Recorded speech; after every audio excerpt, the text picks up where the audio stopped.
మనల్ని ఎవరైనా ఫంక్షన్‌కి పిలిస్తే, లేదా ఎవరో చనిపోయినప్పుడు పిలిస్తే మనం వెళ్ళలేకపోతున్నాం. అసలు వెళ్ళకపోతే వాళ్ళతో ఏమి మాట్లాడకపోతే వాళ్ళు మనల్ని అపార్థం చేసుకునే అవకాశం ఉంటది.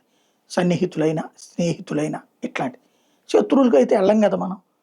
అట్లాంటప్పుడు ఏం చేస్తాం ఫోను చేసి, "నేను సో అండ్ సో పరిస్థితుల్లో చిక్కుకొనున్నాను, రాలేకపోతున్నాను. నేనెక్కడో లాంగ్‌లో ఉన్నాను. అక్కడికొచ్చేటప్పటికి కార్యక్రమం జరిగిపోతుంది. కాబట్టి రాలేకపోతున్నాను" అని ఏదో ఒక మనం వివరణ చెప్తాం. దాన్ని అవతలోళ్ళు మన మీద పాజిటివ్‌గా ఉంటే పర్లేదు, పర్లేదంటారు. లేదంటే షాక్ అని ఫీలవుతారు. అది బయటికనరు. లోపలే అనుకుంటారు. ఇప్పుడు ఇరాన్‌లో పెజెష్కియాన్‌కి అధ్యక్షుడికి తాజాగా నరేంద్ర మోడీ ఫోను చేశారు. ఏమని అంటే యుద్ధ వాతావరణం ఇప్పుడు మళ్ళీ బలపడి మళ్ళీ కంట్రోల్ అవ్వాలి అంటే మీరిద్దరూ సంయమనంతో ఉండండి. ఓ పక్కన కొమైనీ అంత్యక్రియల వ్యవహారం ఉంది. అది బాధ్యతగా చెయ్యండి. మా దేశం నుండి ప్రతినిధి బృందాన్ని గూడా పంపుతున్నాను.